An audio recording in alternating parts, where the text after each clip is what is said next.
Welcome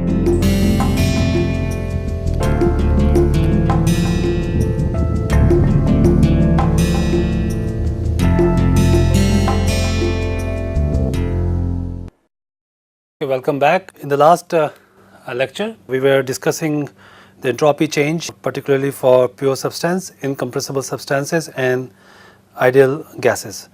And as well as we looked at idealized processes called isentropic process. Okay, and particularly we developed the property relation for these processes. So in this particular lecture, we will start with the derivation of a reversible steady flow work relation. So let me start with a basic energy balance, particularly for reversible process.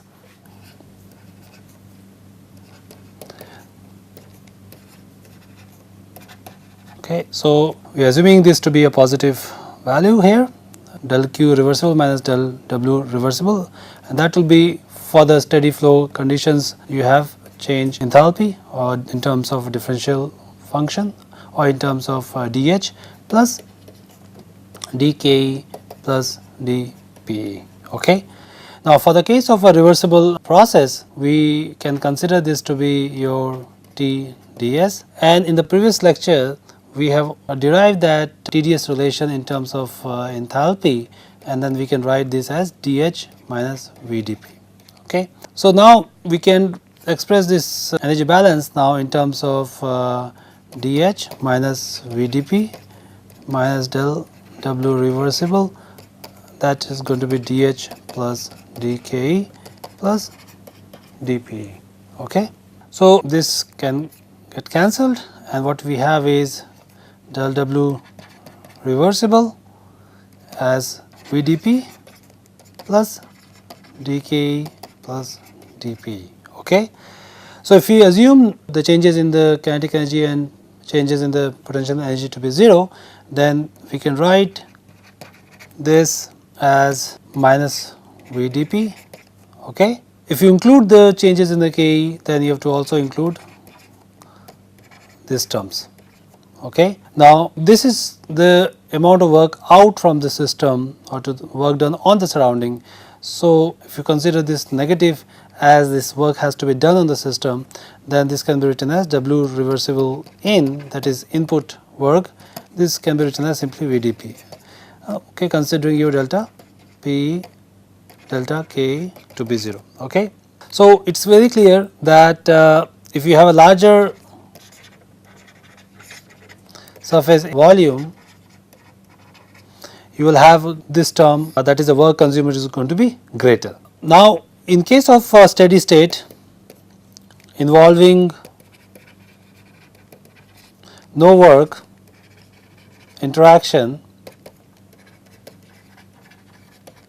you can rewrite this expression in the following form. If you are considering incompressible fluid, then this is going to be P2 P1 plus V2 square V1 square by 2, the kinetic energy term, plus G Z2 minus Z1. Okay. So this is for incompressible fluid, and since W work is going to be 0, or if you integrate here, this should be also integral of this. So this could be written as W reversible in as simply VdP. Okay. So when this is 0, you and the other terms are not 0, let us say del K and del P, then you can write this expression in this form. This is equal to 0, and this is nothing but Bernoulli's equation. Okay. Now you can clearly see there is a two different expression for the work related to the open system, where we have clearly written in terms of VdP, that is what we derived here, and for the case of a closed system is going to be PdV. Okay. So you have a summary where we have said that for a steady flow system, so you have W reversible in terms of minus integral of VdP. Okay. So here indicates is out, negative indicates that you are doing the work on the system, and this is the case for the closed system. Okay. Now we can try to calculate this work reversible for two specific systems. One is for the liquid, saturated liquid, and other is for the saturated gas. Okay. So here is an example where you have both this process which we are going to consider is isentropic process, that means the entropy is constant, and then we are going to analyze how we should be considering the calculation of W reversible in. Okay, considering in the negative I have already absorbed by taking the direction, changing the direction from the out to the in, and thus I can write this expression, the work reversible in, as simply VdP, okay, which is going to be for the compressible case, that is case A, okay, which is this, as simply V P2 minus P1, okay, and V here is going to be V1, which is going to be Vf at, that is fluid at 100 kilopascal, okay. What about B? B is your gas. Now here of course we need to know the relation between V and dP, because V is not constant, okay, and in this particular case we are going to make use of the TdS relation in terms of enthalpy. Considering this is an isentropic process, this is going to be 0, thus your VdP is nothing but dH, and therefore we can write W reversible in simply as integral of dH from 1 to 2 for the case of B, and that will be your H2 minus H1, okay. This was the case where you had two cases, one for the compressing liquid and the other case was the gas, where the compressing vapor inlet and outlet pressure were same as that for the compressing liquid, but the expressions are quite different, the values are going to be extremely different as well, okay. Now let us look at the case, and we have discussed this aspect earlier also, that the steady flow devices deliver the most and consumes the least when you consider the process reversible. So we have looked in this particular aspect when we were discussing about your boundary work, okay, and here we can now derive it very rigorously, okay. So you have a turbine where the inlet pressure and temperatures are given, and what we want to derive is that the reversible turbine work is more than the actual turbine, more than or equal to that of the actual turbine, and inlet and outlet condition for the as well for the reversible as well as for the actual turbine would be considered to be same. So let us take a simple analysis of the energy balance. We will consider again Ke Pe to be 0, okay, changes in the Ke and Pe. Start with basic energy balance here. That means for the steady flow devices, this is going to be del W actual is equal to dH, okay, and similarly you can write for the reversible process here, okay. Now this is going to be same because H is a state function, that is a property, and hence it depends only on the initial and the final condition, the changes in the enthalpy. So you can write this expression, that means this left hand side should be same, which essentially means I can write as follows, okay. You can rearrange, bring this W together,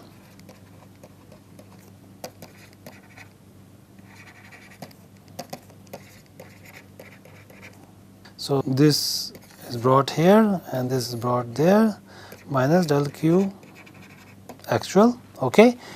Now del of Q for the reversible case is nothing but TdS, okay, and we know that ds is equal to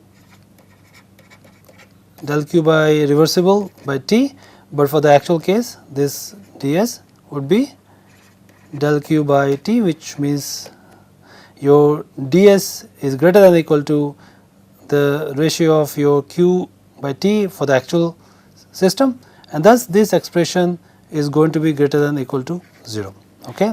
So this clearly implies that your W the reversible is greater than or equal to for the case of actual, okay.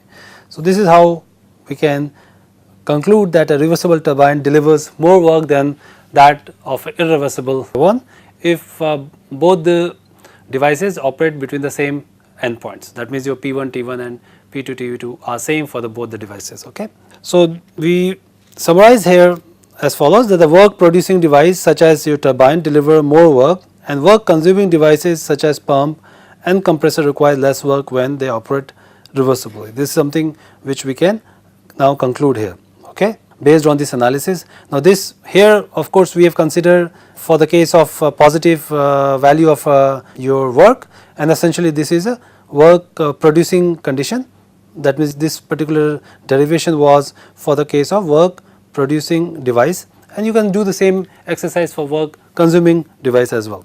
Okay, so let me just describe the compressor work, and here the compressor, again we can write this compressor work in this form. Okay, the in stand for the work needed by the compressor, and this can be written as VdP, assuming of course your kinetic energy and potential energy to be same. Now you can operate the compressor at different conditions. You can operate at constant temperature, you can operate at adiabatic condition, or you can operate at isentropic condition as well. So that means you can have different relation between V and P, and based on that your work required would be different, and this is summary of the derivation. So this is the case when we have considered isentropic. We have already looked into this, that for adiabatic reversible case the polytropic expression N turns out to be K, and this becomes your PV to the power K is equal to constant. This essentially means that entropy is constant, and for that this is the expression for the work compressor. Okay, and you can write in the general polytropic PV to the power N. Okay, so where basically nothing but K in this expression is turn out to be N here. Okay, and for the case of isothermal, PV is equal to constant. For the ideal gas here, this expression turns out to be this. Okay, so of course this is the analysis based on the relation of the PV here, and one can draw this on a PV diagram. So you have this is isentropic, which essentially means the entropy is constant here, and this is in general polytropic for N less than K, which essentially means here as we decrease your N, your slope decreases for the case of the your path. Okay, and this, if you can remove the heat from the process in such a way that you can maintain the temperature, then this turn out to be isothermal. Okay, and whatever the work here, work is nothing but the area under this PV. This would be the area for particularly isothermal. Okay, that means this particular area covered from here to here in this axis, okay, would be the corresponding work, because that is what you said. P is not a PV integral, it is a VdP integral. Thus it is very clear from this graph or this plot that the area under isothermal curve is the lowest and area under isentropic curve is the most. Okay, so that means the adiabatic compression requires the maximum work. That means this is adiabatic compression. Okay, which is your isentropic process, and the isothermal compression is going to be the one which will require the minimum work. Okay, so this is directly based on this plot, and this particular expression comes out to be that. Okay, here of course we have considered that the final limit for all these different conditions P2 and P1 and are same for the different processes which we have discussed here. Okay, so that means the all this diagram, the final pressure at 1 and P and 2 are same. Okay, so based on this exercise for the case of compressor, it is very clear that the work required is going to be a minimum for isothermal process. Okay, so it is valuable to cool intermediately during the process in order to reduce the temperature, and this is something which is clearly evident from our exercise just now. So this is the reason that typically the gas can be compressed in stages, or rather is compressed and cooled between each stages by passing it through a heat exchanger, which we call it intercooler. And the reason is that you reduce the temperature in order to reduce the work required for compressing the gas. So this is an example here. So you have which we are drawing this process on a TS diagram. Initially you are state 1, okay, and you have this polytropic process, you are compressing it, so you are increasing the pressure. At this point you cool this system on the gas at a constant pressure, and then again you pass through again a polytropic process, or you compress it adiabatically again. Okay, so this can be written in terms of this can be drawn on a PV diagram, and which will be evident that you are on a polytropic process as I said, and then you cool at a constant pressure, and then you basically you're bringing the system close to the isothermal condition, and then you again operate on a polytropic process, and thus the overall area would be this. That means this is the amount of the work for the compressor. That means this particular shaded region is the work which you have saved by using a heat exchanger and by employing an intercooling mechanism. Okay. Thus, the total work would be, if it is 2 stages, it would be simply the work done in this stage 1, and this is your W compressor 2. Okay. And this can be written in this form. Now, the only difference here is that the expressions are same as evaluated in the previous slide. The expressions are same, except for the final pressure for the intermediate would be replaced by Px. Okay. And thus, your Px is here, and here will be the Px. The initial condition for the second stage will be Px as well. So, Ps becomes the intermediate or the variable here, and you can find out the pressure which will lead to the minimum work here by taking a derivative of this expression and finding out the corresponding pressure. It turns out that when you minimize this compressor work for this 2-stage compression, the results indicate that the ratio of the pressure should be same for both the stages. That means the pressure ratio across each stage of the compressor must be same, and this is the condition which is directly from minimizing this expression. So, we have already discussed the kind of work for the reversible case, the turbine we looked at the compressor. We looked at the necessity of intercooling in order to reduce the work required for compressing gas, for example. Now, if you want to compare the efficiency of such a device, we look at kind of idealized model. Okay, and this is something which we have already looked into when we discussed the cycles, where we have considered the Carnot cycle, the idealized fictitious kind of cycle, as a theoretical limit. Similarly, in this case also for various flow devices which operates as adiabatic condition, and if we consider such a flow devices, then we will be considering an idealized device where there is no friction and other kind of irreversibility, or thus we can consider a device which is essentially does not have any component of irreversibility, or in other words we can consider an idealized reversible device where your entropy is constant. So, most of these devices will be operating in those conditions, and isentropic process will serve as a ideal process for the adiabatic device. Okay, and this is what we are going to take as a kind of theoretical limit. Okay. So, in order to find the efficiency of normal turbine, we are going to consider the following. Okay, we will be defining something called isentropic efficiency. On a HS plot, the simple turbine would follow this process in idealized condition. There is going to be a drop in the pressure. So, thus your 1 is the initial state, and it undergoes a isentropic process. For the case of a reversible adiabatic case where the entropy is going to be constant, that becomes your idealized model. Okay, and it goes up till 2. S indicates that it is an isentropic process. But for the case of actual process, there will be deviation. So, it will deviate from this isentropic path, okay, and it will deviate until it reaches this particular exit pressure. Okay. So, naturally the work is going to be different, because as we said the work is done, and this difference in this change in the enthalpy would be indicative of the work. So, to find out the isentropic efficiency of a turbine, we will be making use of this expression, which will be the actual turbine work divided by isentropic turbine work. Okay. So, actual would be WA, which will be simply this, okay, and clearly this work would be less compared to the isentropic one. Okay, this particular efficiency is going to be less than 1. Okay, so we can write this in terms of enthalpy change. So, for the case of actual, it will be simply H1 minus H2S would be for your WS, and this is going to be for the actual, okay, that will be H1 minus H2A. Okay. So, that is how we are going to find out the isentropic efficiency of turbine. Similarly, you can also find out the isentropic efficiency for compressor and pump. For the case of a compressor or pump, the initial pressure is going to be low, and along the process, isentropic process for the idealized where there is no irreversibility, okay, where there is a constant entropy. So, we are assuming that the actual and the idealized compressor, the exit pressure is same. So, this is your total work for the case of idealized or isentropic process.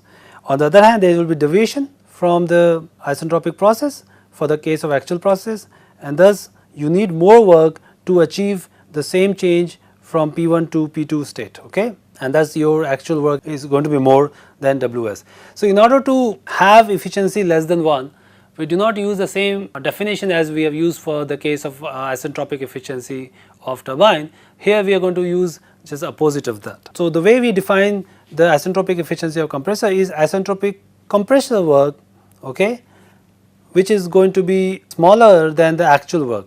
So, actual work is in the denominator. So, this makes efficiency less than 1. So, we can write this based on the enthalpy difference here. So, Ws is S2S minus H1 and Wa is S2A minus H1. In this analysis, we are considering the changes in the kinetic energy and potential energies are negligible. Okay. Similarly, for the pump, you can come up with this. Remember that we have already derived that for the gas, VdP term is approximated to dH, and thus you can simply write dH. On the other hand, for the case of liquid, which will be the case for the pump, we are going to simply write VdP integral as simply your V P2 minus P1, and thus the numerator is simply your V P2 minus P1. Okay, so now these are the case for your isentropic processes. Now many times, as we already discussed, that we take out the heat in order to maintain an isothermal condition. In such case, of course, you cannot make use of this expression. These expressions were meant for adiabatic reversible case or isentropic case. So, you have to make use of a different definition of efficiency for the case of which deviates from adiabatic compressor for the case of isothermal, and thus for the case of isothermal efficiency, this will be simply Wt for the ideal isothermal work needed for the operation divided by the actual work. Okay. So, this is how we are going to define for non-adiabatic compressor, or in this case this is isothermal efficiency. We can also extend this analysis for nozzles, which are again a adiabatic device, and for the case of nozzle, which is of course an adiabatic device, these are used to increase the accelerate the fluid, that is increase the velocity. If you assume that inlet velocity is small compared to the exit velocity, okay, then we can simply write the enthalpy balance in this form. Okay. And the way we define the isentropic efficiency of nozzle is simply the actual Ke at the nozzle exit divided by isentropic kinetic energy at the nozzle exit, considering that for actual and as well as for isentropic the initial conditions are same. So, this is how we can depict on a HS plot. So, this is your pressure initial, okay, and the change the final P2 is same for both the actual and isentropic, and the delta H can be simply shown to be in terms of kinetic energy, okay, and thus your change here is simply the kinetic energy for the exit condition at isentropic conditions, and this change for the actual one is going to be simply the kinetic energy at the exit condition for the actual case. So, this is more expressed in this form. So, thus you can write this not necessarily in terms of kinetic energy, but as well as simply the change in enthalpy for the actual case and as well as divided for the isentropic case. Okay. So, that would be the definition of the isentropic efficiency of nozzle, okay, not much different from what we have seen for the case of turbine. Now, you can take an example here. For example, this is a nozzle, you have an inlet condition 950 Kelvin at air, and this is a nozzle. For the case of actual nozzle, the temperature can be higher than compared to the isentropic nozzle due to the irreversibility associated here, and the velocity can be lower than that of an isentropic nozzle. Okay. So, which is of course related to irreversibility associated with actual nozzles. So, you can do this analysis and find out the isentropic efficiency of this flow devices under isotropic conditions. So, with that we will end this particular lecture. In the next lecture we will be applying the entropy balance to various systems. So, I will see you in the next lecture.